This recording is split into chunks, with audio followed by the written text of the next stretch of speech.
Hello pregnant couple, क्या आपको पता है आप अपने बच्चे को गर्भ में ही 4 तरह की लैंग्वेज सिखा सकते हैं। कैसे जानना चाहते हैं तो ये वीडियो पूरा देखें। देखो, एक डॉक्टर अल्फ्रेड टोमेटिस नाम के फ्रेंच साइंटिस्ट थे। वो एक बार एक एटलिस नाम के बच्चे की ट्रीटमेंट कर रहे थे जिसको ऑटिज्म था। अब वो बच्चे को वो कितने भी फ्रेंच में कमांड देते थे, क्योंकि वो बच्चा एक फ्रेंच फैमिली से था, वो बच्चा रिस्पॉन्ड नहीं करता था। एक बार एक्सीडेंटली उन्होंने उसे इंग्लिश में कमांड दिया और बच्चे ने रिस्पॉन्ड किया। He was surprise. तो उन्होंने उसकी मदर से बात की।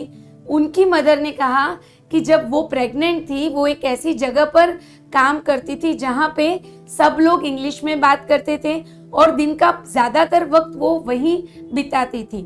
तो बच्चा गर्भ से इंग्लिश सीख कर आया। ऐसे ही गुजरात के एक बहुत वेल नोन एक्ट्रेस है नीलम पंचाल। वो चाहते थे कि उनका बच्चा गर्भ में ही बहुत सारी लैंग्वेज सीख कर आए। काफ़ी एफर्ट्स किए उन्होंने इसके लिए। और उनकी बेटी जब 2.5 साल की थी तब से वो 5 तरह की लैंग्वेज ना सिर्फ बोल सकती थी पर समझ भी सकती थी, पढ़ भी सकती थी। ये कैसे हो सकता है? यस, साइंस कहता है कि एक बच्चा गर्भ में 4 तरह की भाषा सीखता है। क्रिश्चियन नाम के एक साइंटिस्ट है जर्मनी के, उन्होंने बहुत सारे रिसर्च करके ये प्रूव किया कि अप्रोक्स 12th वीक के आसपास बच्चे के वोकल कोड, मतलब कि जिससे हम बोलते हैं, वो वोकल कोड डेवलप हो जाते हैं। उसके बाद में बच्चा मदर के बोलने को मिमिक करता है, मतलब कि मदर जैसे भी बोलने की कोशिश करती है वही टोन और वही शब्दों को वो रिपीट करने की कोशिश करता है। बच्चा गर्भ में शब्दों को भले ना समझे पर वो टोन को परसीव करता है और इसीलिए ज्यादातर बच्चे जन्म के बाद भी अपने मम्मी के टोन में ही बोलने की कोशिश करते हैं। यहाँ तक देखा गया कि बच्चे जो रोते हैं ना, वो भी मदर के टोन के हिसाब से होता है। जैसे कि जो फ्रेंच बच्चे हैं वो हाई टोन में रोते हैं because it is a high tone language, और जो जर्मन बच्चे हैं वो लो टोन में रोते हैं because it is a low tone language. तो बच्चे मदर को मिमिक करते, उसका टोन पकड़ते हैं और उससे वो लैंग्वेज सीखते हैं।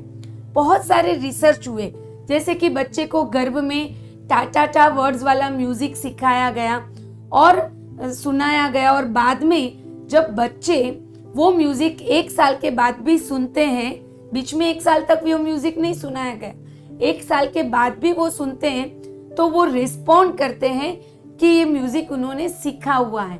सो ये भी बहुत सारे रिसर्च से प्रूव हुआ कि गर्भ में बच्चे जो लैंग्वेज सीखते हैं उसे काफी सालों तक याद भी रखते हैं।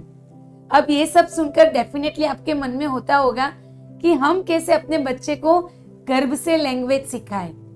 तो उसके लिए मैं आपको कुछ टेक्निक सिखा रही हूँ। सबसे पहले तो आपको डिसाइड करना है कि आप बच्चे को कौन सी लैंग्वेज सिखाना चाहते हैं। अब उसमें से कुछ लैंग्वेज होगी जो आपको भी अच्छे से आती है, और हो सकता है कि कुछ लैंग्वेज ऐसी भी सिखाना चाहते हो जो आपको नहीं आती है।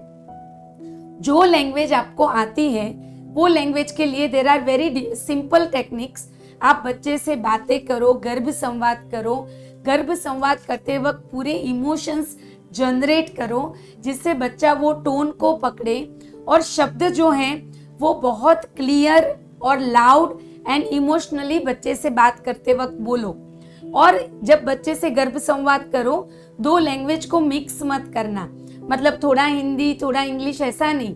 या तो हिंदी में या तो इंग्लिश में, एक ही लैंग्वेज में बात करना।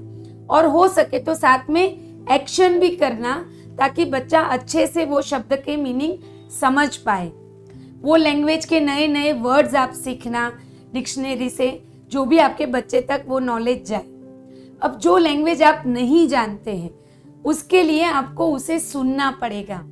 भले आपको समझ में नहीं आए तो भी try to understand that language, क्योंकि जब आप कोई डिफरेंट लैंग्वेज के मूवीज देखते हो तो एक्टर के एक्शन एंड वर्ड्स से आप काफी कुछ समझ पाते हो। तो बच्चा भी गर्भ में 16 वीक के बाद सब कुछ सुनता है, तो वो लैंग्वेज के टोनेशन पकड़ेगा और साथ में आप जो इमोशन फील करोगे उसे भी वो रिसीव करेगा। उसके साथ साथ हो सकता है आजकल बहुत सारे सबटाइटल वाले मूवीज या अलग अलग लैंग्वेज के प्रोग्राम्स होते हैं, वो भी आप देख सकते हो। इसके साथ साथ Sanskrit is a universal language. जब आप संस्कृत सुनते हो, बोलते हो, तो उससे बच्चे का हर लैंग्वेज में प्रोनाउंसिएशन बहुत अच्छा बनता है। तो रोज थोड़ा संस्कृत सुनना है। अगर आप कुछ मंत्रों को अच्छे से रिसाइट कर पाओ, उसे याद रखकर उसे चैंट कर पाओ, तो रेगुलरली सही प्रोनाउंसिएशन में वो मंत्रों का चैंटिंग करो। उससे भी आपके बच्चे का प्रोनाउंसिएशन बहुत अच्छा होगा और हर लैंग्वेज को सीखने की उसकी जो एबिलिटी है वो बहुत बढ़ जाएगी। एंड सबसे बड़ी रिसर्च जो हुई ये वो है कि बच्चा जो है वो हमेशा म्यूजिक के साथ लैंग्वेज को बहुत अच्छे से सीखता है, उसका ग्रास्पिंग बढ़ जाता है। तो एक्शन सॉन्ग है, म्यूजिक में काफ़ी अच्छे शब्दों को बोलना, म्यूजिकली कोई स्टोरी को रीड करना, ये सब जब आप प्रेगनेंसी में करोगे तो आपका बच्चा भी वो लैंग्वेज को इजीली परसीव करेगा। और यस, ये सबके साथ साथ वो लैंग्वेज के प्रति आपका प्यार होना, आपका अट्रैक्शन होना बहुत ज़रूरी है, तभी बच्चे में भी वो लैंग्वेज के प्रति अट्रैक्शन डेवलप होगा। So this are some simple techniques. ऐसी बहुत सारी टेक्निक्स इन डेप्थ अगर आप सीखना चाहते हो तो आप हमारा जो एडवांस साइंटिफिक गर्भ संस्कार प्रोग्राम है वो ज्वाइन कर सकते हो। एंड यस, ऐसी बहुत सारी इंफॉर्मेशन आगे जानने के लिए, जैसे कि बच्चे की मेमोरी कैसे यूटिलाइज करे, बच्चे को गर्भ में एजुकेट कैसे करे, ये सब जानना चाहते हो तो मुझे फॉलो ज़रूर कर दीजिए और नोटिफिकेशन भी ऑन कर दीजिए।